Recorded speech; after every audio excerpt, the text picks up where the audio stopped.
Kira Veltho stood in the briefing room of the Alterian Command Center, her blue skin pale under the bright lights. The holographic display showed star maps covered in red zones. Each red dot meant another world lost to the Void Swarm. Officer Velthos, General Morden said, his voice heavy with worry. You have been chosen for a special mission. Kira straightened her uniform.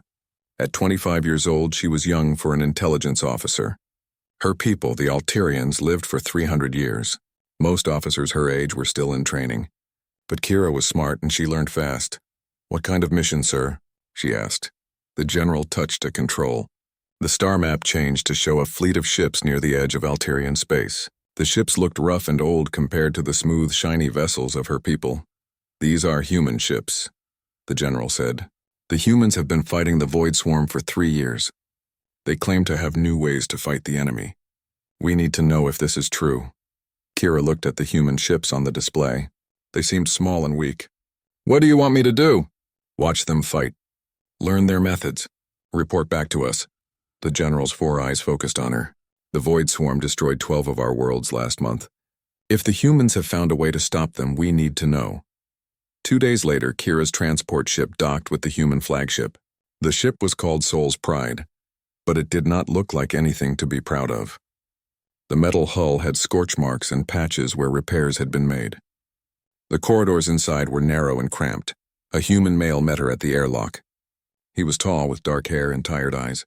His uniform was clean but faded. Welcome aboard, he said in accented Alterian. I am Commander Hyunwoo. I lead this fleet. Kira studied him. Humans looked similar to Alterians, but their skin was a strange pinkish color instead of blue.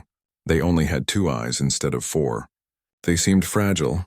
I am Officer Kira Velthos, she replied. I am here to observe your military tactics. Commander Hyunwoo nodded. Good. We can use all the help we can get. He led her through the ship's corridors. How much do you know about the Void Swarm? They are a hive mind species. They consume entire worlds. They have been expanding for 50 years. My people have lost many colonies to them. Then you know why we fight.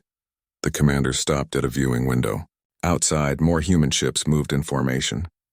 The swarm reached human space 3 years ago. They took our colony on New Sol. 50 million people lived there. Kira looked out at the human fleet. She counted 37 ships. It seemed like a small force to fight the Void Swarm. How many ships do you have in total? This is it, Hyunwoo said quietly. This is all that remains of the human fleet. That surprised Kira. Her people had hundreds of ships and they still could not stop the swarm. How could 37 old human ships make any difference? The commander took her to the bridge. It was smaller than an Alterian bridge and everything looked old. But the crew worked with quiet efficiency. A young woman sat at the weapons station, her fingers dancing over the controls. A man with grease stains on his uniform monitored the engines. This is Captain Sung-ho, Hyunwoo said, introducing her to another officer. He commands the destroyer Incheon's Fury. Captain Sung-ho shook her hand. His grip was firm. Welcome to the war, Officer Velthos. I hope you brought strong nerves. What do you mean? Kira asked. The captain smiled, but it was not a happy smile. You will see soon enough. The swarm does not like to lose. Over the next few days, Kira observed the human crew. She watched Private Jiwon, a young woman barely 18 years old, clean and maintain the ship's weapons. The girl's hands never shook, even though she had dark circles under her eyes from lack of sleep. In the engine room, Engineer Taeman worked 18 hours each day. He crawled through tight spaces to fix broken parts. When Kira asked him why he worked so hard, he said, If the engines fail, we all die. So the engines will not fail. In the medical bay, Dr. Da-yoon treated wounded soldiers from previous battles. Some men had missing arms or legs. Others had burn scars that covered half their faces. But none of them complained. They just wanted to return to their posts. Your people seem very dedicated, Kira told Commander Hyunwoo during dinner. Dedicated? The commander thought about this word. Maybe, or maybe we just have nowhere else to go. What do you mean? The swarm does not take prisoners. They do not make treaties. They eat everything in their path. For humans, this war is simple. We win, or we all die. Kira wrote in her daily report that night. Human morale appears high despite poor equipment and small numbers. Their motivation seems to come from desperation rather than confidence. On the 5th day, alarms began to ring throughout the ship. Red lights flashed in every corridor. Kira ran to the bridge where she found the crew moving with sudden urgency. "What is happening?" she asked Commander Hyunwoo. "Long-range sensors picked up a void swarm fleet," he replied. His voice was calm, but Kira could see tension in his shoulders. "They are heading this way." On the main screen, Kira saw the sensor display. Dozens of red dots moved toward their position. Each dot represented a bioship the size of a city. "How many ships?" she asked. 63 confirmed," reported the sensor officer. "More may be hidden behind the first wave." Kira felt her stomach drop. 63 swarm ships against 37 human ships. The odds were terrible. "Are you going to retreat?" she asked. Commander Hyunwoo looked at her with those tired eyes. "Retreat to where? If we run, they will just follow us to another human world." "No, Officer Velthos. Today we make our stand." Around the bridge, the human crew prepared for battle. No one looked afraid. Private Ji-won checked her weapons one more time. Engineer Taemin reported all systems ready. Dr. Dayun prepared the medical bay for casualties. "Battle stations," Commander Hyunwoo announced over the ship's communication system. "All hands to battle stations. Enemy contact in 2 hours." Kira found a corner of the bridge where she could observe without getting in the way. She activated her recording equipment and prepared to document what she expected would be either a brave last stand or a quick retreat. She had no idea what she was about to witness. The void swarm ships came out of hyperspace like nightmares made real. Kira watched the main screen as the first bioship appeared. It was huge, easily 10 times the size of the human flagship. Its surface was not metal, but living flesh that pulsed with a sick yellow light. Weapon pods grew from its sides like tumors, already turning toward the human fleet. "Contact at Aero 800 ship time," reported the sensor officer. 63 confirmed hostiles. They are moving into attack formation." Commander Hyunwoo stood calmly at the center of the bridge. "Signal the fleet. Execute battle plan Delta 7. Kira watched as the human ship spread out into a defensive formation. It looked like a good plan. The humans were using their smaller size and speed to avoid letting the swarm ships group together. She had seen Alterian commanders use similar tactics. "First wave incoming," announced Captain Seung-ho over the communications. "All ships prepare for plasma bombardment." The bioships opened fire. Streams of green plasma shot across space toward the human fleet. The beams looked like acid and moved fast. Several human ships took hits, their shields flaring bright blue before failing. "Return fire," ordered Commander Hyunwoo. The human ships fired back with missiles and energy weapons. Their weapons looked weak compared to the massive plasma cannons of the bioships, but the humans aimed well. Several missiles found their targets, punching holes in the living hulls of the enemy ships. For the first hour, the battle looked like any spacefight Kira had studied. The humans used good tactics. They concentrated their fire on single targets. They used asteroids for cover. They coordinated their attacks well. Then everything changed. "Fighter Squadron Charlie is trapped," reported the communications officer. "Lieutenant Bo Young's group is surrounded by biofighters." On the screen, Kira could see the small human fighters being swarmed by enemy craft. The swarm fighters looked like flying insects, their wings buzzing as they spit acid at the human ships. Lieutenant Bo Young's voice came over the radio. He sounded young, maybe 25 years old. "This is Charlie Leader. We are taking heavy damage. My engines are failing." Kira expected him to call for rescue or try to retreat. Instead, she heard him say something that made her blood run cold. "All fighters, this is Bo Young. I am going to ram the carrier. Cover my approach." "Negative, Charlie Leader," came Commander Hyunwoo's voice. "Return to base for repairs." "Sorry, sir. My ship is already dead. Might as well make it count." On the screen, Kira watched Lieutenant Bo Young's damaged fighter turn toward the largest bioship. The enemy carrier was enormous, with a mouth-like opening that swallowed smaller ships to convert them into biomatter. Bo Young flew straight into that mouth. The explosion lit up space. The nuclear warhead on his fighter went off inside the bioship's belly. The massive creature writhed in pain as fire burst from its wounds. Then it broke apart, spilling thousands of smaller bioforms into space. "Good kill, Bo Young," said Commander Hyunwoo quietly. "Rest well." Kira stared at the screen. She had just watched a human pilot kill himself to destroy one enemy ship. In her notes, she wrote, "Humans use suicide tactics. wasteful but occasionally effective. But as the battle continued, she saw more things that disturbed her. When Corporal Jinsu's gun position was attacked by swarm boarding pods, he did not retreat. The alien creatures that came out of the pods looked like giant spiders made of black metal. They had sharp claws and acid spit. Any sane person would run from them. Jinsu stayed at his post. He kept firing his plasma rifle even as the creatures climbed over his defensive barriers. Kira could hear him singing over the communication system. It was an old Korean song about mountains and home. The creatures tore him apart, but his sacrifice gave the ship's security teams time to arrive. They killed the invaders before they could reach the engine room. Why did he not retreat? Kira asked Commander Hyunwoo. Where would he retreat to? The commander replied. If those things reached the engines, the whole ship would die. Jinsu knew this. In another part of the ship, Private Aaron was wounded when acid from a bioweapon burned through her combat suit. The acid was eating through her skin, but she kept feeding ammunition to the point defense guns. Medical team to gun position 7. Someone called over the radio. Negative. Aaron replied through gritted teeth. I can still work. Send medical to someone who needs it more. Kira watched the young woman continue her job even as the acid burned deeper. When asked why she did not seek treatment, Aaron said, My family lives on New Busan Colony. If these things get past us, my family dies. I will not let that happen. The battle raged for 6 hours. The humans fought with a fury that Kira had never seen before. When their weapons ran out of ammunition, they rammed enemy ships. When their ships were too damaged to fight, they set them to self-destruct and aimed them at bioship clusters.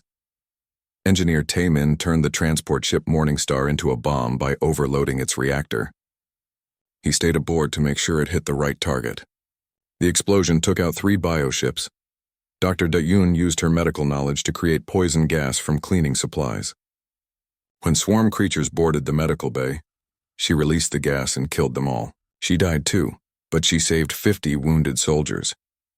These humans fight like demons, Kira wrote in her emergency report to Alterian Command. They do not seem to fear death. They use it as a weapon. By the end of the battle, the human fleet had lost 16 ships, but they had destroyed 41 bioships. The remaining swarm vessels retreated into hyperspace. Commander Hyunwoo stood on the bridge, looking at the casualty reports. His uniform was torn and bloody. Half his face was bandaged where acid had splashed on him. Status report, he said quietly.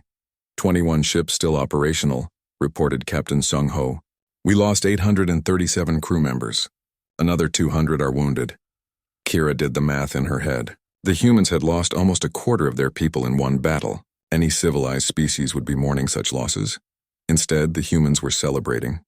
We stopped them, Private Ji-won said with a tired smile. They turned and ran. First time I have seen the swarm retreat, said another crew member. Kira watched Commander Hyunwoo address his fleet over the communication system. Today we proved something important. The Void Swarm can be beaten. They are not unstoppable. They can feel fear. How do you know they feel fear? Kira asked. The commander looked at her with those tired eyes. Because they ran away. In 3 years of fighting, I have never seen them retreat. Today they learned that attacking humans costs more than they are willing to pay. That night, Kira updated her report to Alterian Command. The humans won the battle, but their methods are disturbing. They fight with total commitment, including willingness to die. They do not seem to understand the concept of acceptable losses. Every human appears ready to sacrifice themselves for the group. She paused in her writing, then added, I am beginning to understand why the Void Swarm retreated. These humans do not fight like a civilized species. They fight like they have nothing left to lose. Outside her small cabin window, Kira could see the human crews working to repair their damaged ships. They sang while they worked. They laughed and told jokes. They acted as if losing 800 friends was just part of another day. Kira realized she was beginning to fear the humans almost as much as she feared the Void Swarm. 3 days after the first battle, the alarms rang again. This time, the sensor readings made everyone on the bridge go quiet. 120 Void Swarm bioships were coming toward them. The enemy had brought twice as many ships as before. Kira watched Commander Hyunwoo study the tactical display. The remaining 21 human ships formed a small cluster on the screen, surrounded by red dots that represented the approaching enemy fleet. Sir, said the sensor officer.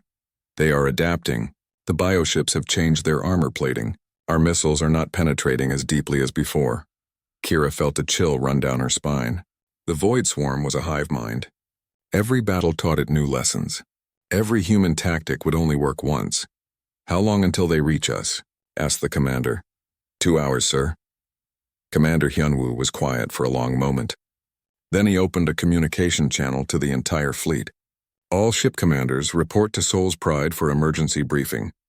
Authorization code, Protocol 7. Kira had never heard of Protocol 7. None of the tactical manuals mentioned it. She watched as shuttle after shuttle docked with the flagship. Soon all the surviving human commanders were gathered in the main briefing room. What is Protocol 7? Kira asked Captain Sung-ho as they waited for the meeting to begin. The captain's face was grim. Protocol 7 is what we use when conventional warfare fails. When the enemy is too strong and too smart for normal tactics. What does that mean? It means we stop fighting like civilized people. The briefing began with Commander Hyunwoo showing the tactical situation. The numbers were clear. The human fleet could not win a direct fight against 120 bioships. The swarm has learned from our last battle, he said. Their ships are stronger now. Their tactics are better. If we fight them the same way, we will lose. So what do we do? Asked Captain Minho of the cruiser Daegu's Thunder. We do what humans do best, replied Commander Hyunwoo. We break the rules. What followed was the most disturbing military briefing Kira had ever witnessed. The humans did not plan to fight a normal space battle. Instead, they planned to turn their ships into weapons that no civilized species would ever use. Engineer Taemin explained how to rig a ship's reactor to overload on a timer. The explosion would be 10 times larger than a normal self-destruct. Any bioship caught in the blast would be completely destroyed. How many volunteers do we need for suicide runs? Asked Commander Hyunwoo. Every hand in the room went up. Dr. Da-eun presented her plan to weaponize the ship's medical supplies. She had found a way to create airborne toxins that would target the swarm's breathing systems. The gas would be released through the ventilation systems of any bioship that tried to board human vessels. The gas will kill any swarm creature that breathes it, she explained. It will also kill any human who breathes it.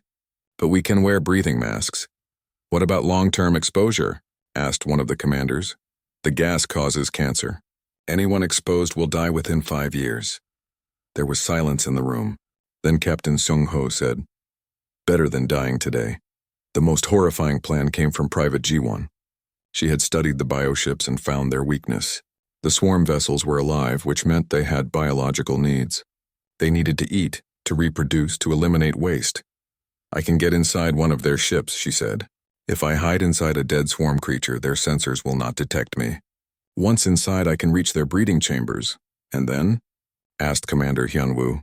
I destroy the chambers. Without them, the bioship cannot repair itself or create new creatures. It will die slowly and in great pain. Kira spoke up. That plan requires you to stay inside the enemy ship. How will you escape? Ji-won looked at her with calm eyes. I will not escape. But one human life for one bioship is a good trade. The meeting continued for 3 hours. Every plan involved breaking the laws of civilized warfare. Chemical weapons, biological warfare, suicide attacks, psychological torture. Kira tried to object. These tactics violate every treaty about warfare. Your own species signed agreements against using such methods. Commander Hyunwoo looked at her.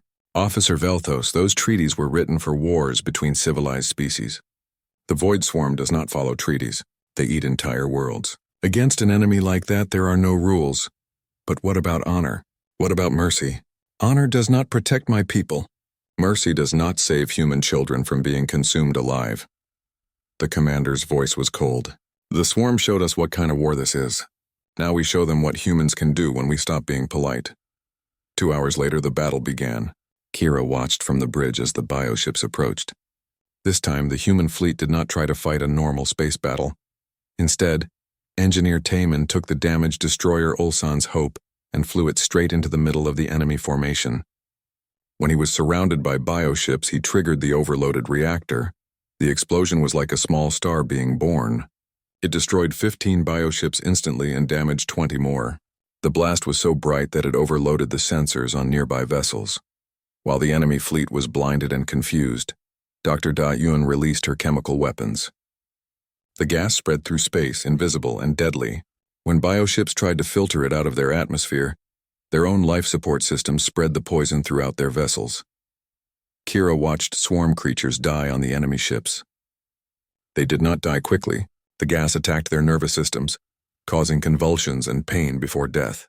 Even through the bioship's thick hulls, she could hear them screaming. "This is horrible," she whispered. "Yes," agreed Commander Hyunwoo. "War is horrible, but they started it." The worst moment came when Private Jiwon's plan was put into action. She hid inside the corpse of a swarm creature that had been killed in the previous battle. A transport pod carried the dead creature to one of the largest bioships. Kira listened to Jiwon's radio transmission as she moved through the enemy vessel. The young woman described the inside of the bioship in detail. Walls that pulsed like a heartbeat, floors covered in some kind of organic slime, the smell of death and decay everywhere. "I have reached the breeding chambers," Jiwon reported. "There are millions of larvae here. They look like eggs, but they are moving. Plant the charges and get out," ordered Commander Hyunwoo. "Negative, sir. The charges need to be placed in specific locations. If I leave, the swarm will find them and remove them. I need to stay and detonate them manually." Kira heard the sadness in Commander Hyunwoo's voice. "Understood, Private. Thank you for your service. Tell my family I died well," Jiwon replied. Over the radio, Kira heard Jiwon humming a lullaby as she prepared the explosives. It was a song about children playing in a garden, full of flowers and sunshine. The young woman sang it softly as she worked among the alien eggs. The explosions came 20 minutes later. The bioship convulsed as its breeding chambers were destroyed. The massive vessel began to break apart, its living hull unable to maintain itself without the ability to create new cells. By the end of the battle, the human fleet had lost 9 more ships, but they had destroyed 67 bioships. The remaining swarm vessels fled into hyperspace, their retreat even faster than before. Commander Hyunwoo stood on the bridge looking at the tactical display. The red dots representing enemy ships were disappearing one by one as they jumped to hyperspace.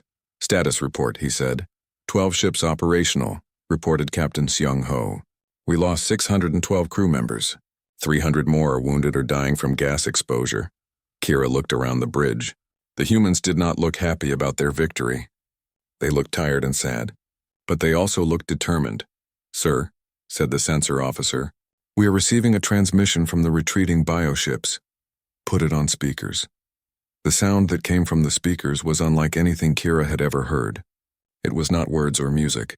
It was pure emotion translated into sound. Fear, pain, confusion, and something else that made Kira's skin crawl. Respect. "They are afraid of us now," Commander Hyunwoo said quietly. "Good. Fear will keep them away from human worlds." That night, Kira wrote in her report, "The humans have abandoned all pretense of civilized warfare. They use tactics that would be considered war crimes if used against other species. Most disturbing of all, these tactics are working. The Void Swarm is beginning to fear humanity." She paused, then added, "I am beginning to understand that humans do not just fight wars. They become the war itself." 6 weeks passed before Kira saw the humans fight again. In that time, something had changed. The remaining 12 ships of the human fleet had been transformed from defenders into hunters. Kira watched engineer Taemin install new equipment on the Soul's Pride. The devices looked wrong somehow, like medical instruments designed by someone who enjoyed causing pain. "What are those?" she asked. Taemin looked up from his work. He had burn scars on his face from the chemical gas exposure, but he seemed proud of his new creations. "Psychological warfare equipment. We learned something important during our last battle." "What did you learn?" "The Void Swarm can feel fear. If they can feel fear, we can make them more afraid." Captain Sung-ho joined them in the cargo bay. He now commanded 3 ships since most of the other captains had died. His left arm was gone, lost to acid burns, but he worked just as hard with one arm as he had with 2. "Show her the recordings," he told Taemin. The engineer activated a portable display. Sound came from the speakers, but it was not music or speech. It was screaming. The horrible alien screaming of dying swarm creatures. "We recorded this during our last battle," Sung-ho explained. "When the gas killed the bioship crews, they made these sounds. We think it is how they communicate pain to the hive mind." Kira felt sick listening to the recordings. "Why are you keeping this?" "Because we are going to broadcast it." said Timon with a smile that did not reach his eyes. Every time we fight them, we will play these sounds on all frequencies. We want every swarm creature to hear what happens when they fight humans. The fleet had also gained new crew members. Admiral Sung-min had arrived with reinforcements, but these were not ordinary soldiers. They were volunteers from worlds that the swarm had attacked. People who had lost their families, their homes, their entire civilizations. Kira met some of them in the ship's dining hall. Pilot Hyojun had replaced Lieutenant Bo Young as squadron leader. His homeworld had been consumed 3 months ago. Every person he had ever known was dead. "How do you keep fighting?" Kira asked him. "Fighting is all I have left," he replied. "The swarm took everything else. Now I take things from them. What do you take?" Hyojun's smile was cold. Their confidence, their sense of safety, their ability to sleep peacefully. Every time they see human ships, I want them to remember what we did to their friends. Dr. Daun had been replaced by Dr. Haewon, a woman who had survived the attack on New Seoul. She showed Kira around the new medical facilities. "These are not for treating our wounded," she explained, pointing to strange equipment. "These are for studying captured swarm specimens." Kira saw containers holding dead alien creatures preserved in chemical solutions. "What are you studying?" "Their biology, their weaknesses, how they feel pain." Dr. Haewon picked up one of the containers. Inside was what looked like a giant insect.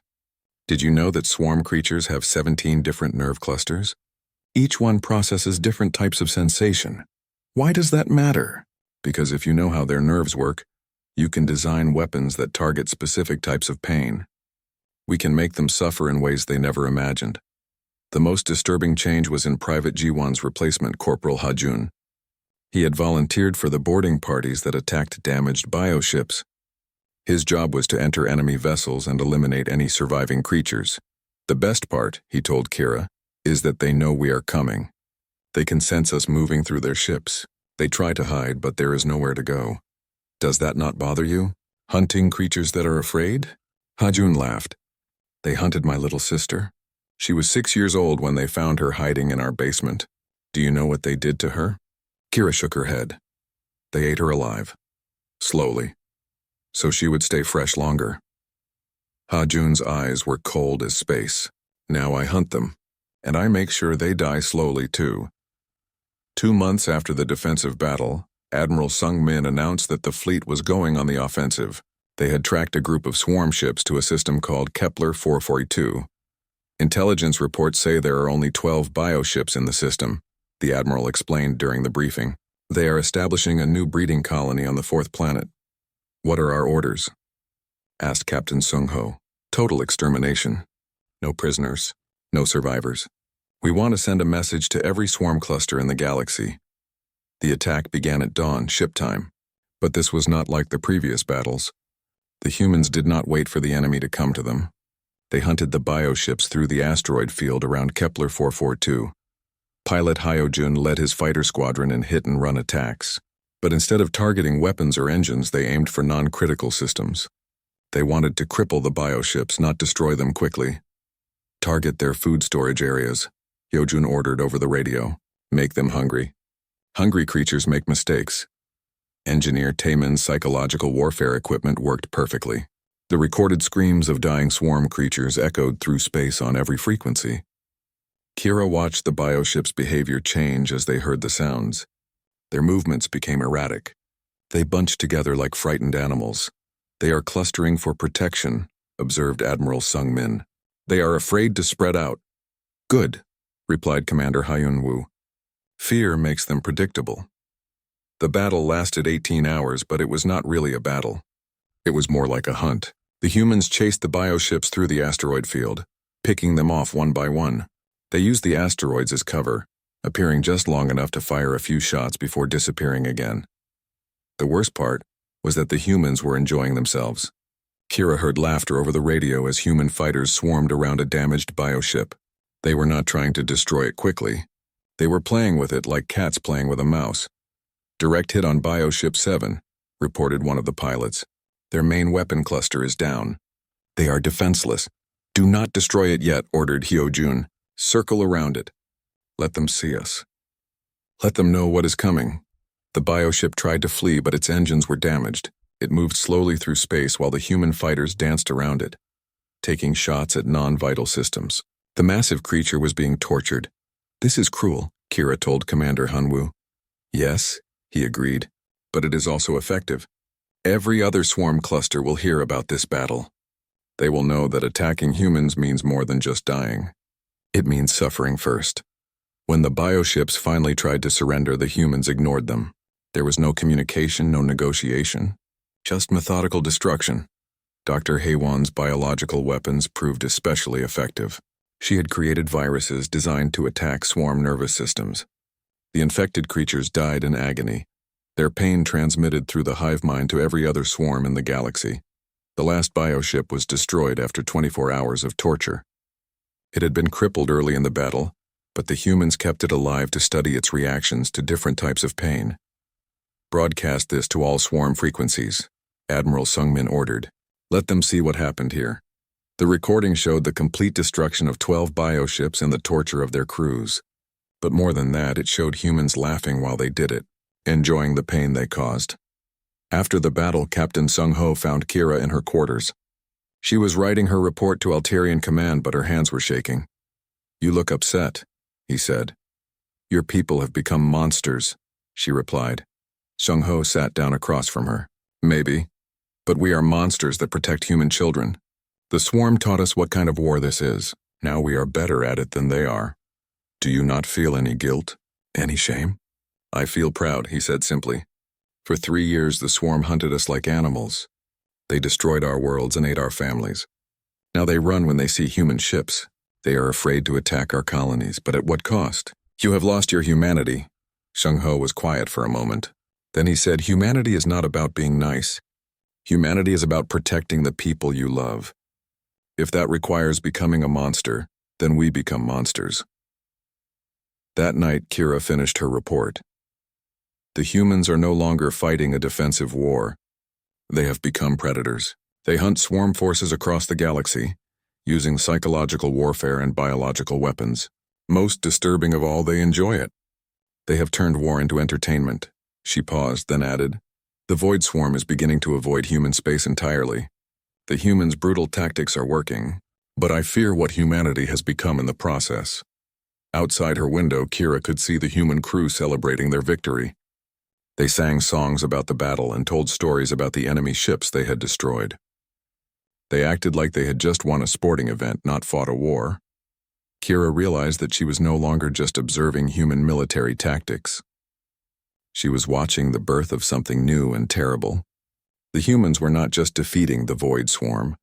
They were becoming something worse than the swarm had ever been. 6 months after the hunting began, Kira prepared to leave the human fleet. Her assignment was complete, but what she had witnessed would stay with her forever. The war against the Void Swarm was ending, but not in any way she had expected. The final battle took place at Terminus 7, the swarm's primary breeding world. It was a planet-sized organism that produced millions of bioships. For 50 years, it had been the source of the swarm's expansion across the galaxy. Admiral Sung-min commanded a fleet of 43 human ships. They had been joined by vessels from other species, but those allies kept their distance. Everyone had heard stories about human methods of warfare. "Why are we not bombing the planet from orbit?" asked Captain Yeltan of the Centaurian cruiser Bright Star. "A simple nuclear bombardment would destroy the breeding facilities." Admiral Sung-min looked at the alien captain with cold eyes. "Because bombing would be quick. We want the swarm to understand exactly what happens when you attack human worlds." Kira watched the briefing from the back of the room. The human plan was more elaborate than any military operation she had ever seen. They were not going to destroy Terminus 7. They were going to conquer it piece by piece. "First wave will establish orbital control," explained Commander Hyunwoo. "Second wave will land ground forces. Third wave will begin systematic elimination of all breeding facilities." "How long will this take?" asked another alien officer. "As long as necessary," replied Admiral Sung-min. "We want every swarm cluster in the galaxy to hear what we do here. We want them to know that this is what happens when you make humans angry." The orbital battle lasted 3 days. The planet was defended by hundreds of bioships, but they seemed reluctant to fight. When human forces approached, many swarm vessels simply fled into space. "They are afraid," observed Captain Chung-ho. 6 months of psychological warfare has broken their will to fight. Engineer Taemin had perfected his terror weapons. The screams of dying swarm creatures now filled every communication frequency. But he had added something new. Mixed with the death screams were recordings of human laughter and singing. The message was clear. Humans enjoyed killing swarm creatures. When the orbital defenses were destroyed, the ground assault began. But this was not a normal planetary invasion. The humans did not want to capture territory. They wanted to exterminate every living thing on the planet. Private Erin led the first landing force. She had recovered from her acid burns, but the scars covered half her body. She did not try to hide them. Instead, she wore them like decorations. "Remember," she told her troops over the radio, "we are not here to win quickly. We are here to win completely. Every egg chamber must be destroyed. Every breeding queen must die slowly. We want the hive mind to feel every death." Kira watched the ground battle from the flagship's screens. The human soldiers moved through the living tunnels of the planet with methodical efficiency. They were not rushing to complete their mission. They were taking their time, making sure that every moment was as painful as possible for their enemies. Dr. Haewon had created new biological weapons specifically for this battle. Viruses that attacked the nervous system, bacteria that caused organ failure, chemical agents that induced madness and pain. The beauty of biological warfare, she explained to Kira, is that the pain spreads through the hive mind. When one creature suffers, they all suffer. The most disturbing part was when the humans captured a swarm queen. The creature was enormous, the size of a building, with the intelligence of billions of individual swarm minds. It was essentially a living computer that controlled entire fleets of bioships. Instead of killing it quickly, the humans kept it alive. They set up broadcast equipment around it and transmitted its suffering across hyperspace to every swarm cluster in the galaxy. "Attention, Void Swarm Forces," Admiral Sungmin announced on all frequencies. "This is what happens to those who attack human worlds. Surrender now and we will make your deaths quick. Continue fighting and you will suffer like your queen." The queen's screams echoed through space for 72 hours.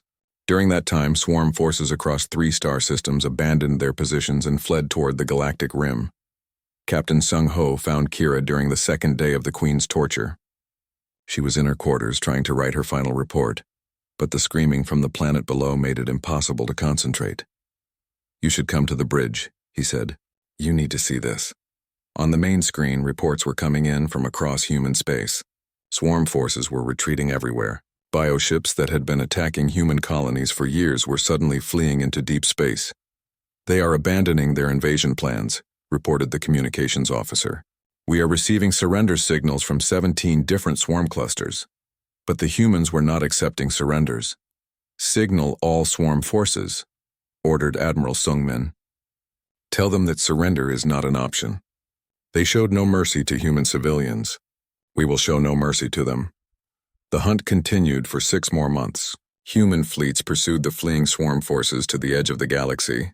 They destroyed breeding colonies, eliminated supply bases, and systematically exterminated every bioship they could find. Corporal Ha-jun became famous throughout human space for his boarding actions. He specialized in capturing swarm commanders and keeping them alive long enough to extract information about other colonies. His interrogation methods were so effective that the mere threat of capture was enough to make entire bioship fleets surrender, but the humans killed the surrendering vessels anyway. "We made them a promise," Ha-jun explained to Kira. "We told them what would happen if they attacked us. Now we have to keep that promise." By the time Kira left the human fleet, the Void Swarm had been completely driven from the local galactic arm. The few surviving bioships had fled to the far edge of space, where they sent desperate warnings to other alien species. "Do not attack the humans. They are worse than death itself." Admiral Sungmin gave Kira a final message for the Alterian Confederation. "Tell your people what you saw here. Tell them that humans keep their promises. The swarm attacked our world, so we destroyed theirs. If anyone else threatens human space, they will receive the same treatment." "What about mercy?" Kira asked. "What about compassion?" "We save those for our friends," the Admiral replied. "Our enemies get exactly what they deserve." On her last night with the fleet, Kira completed her final report to Alterian Command.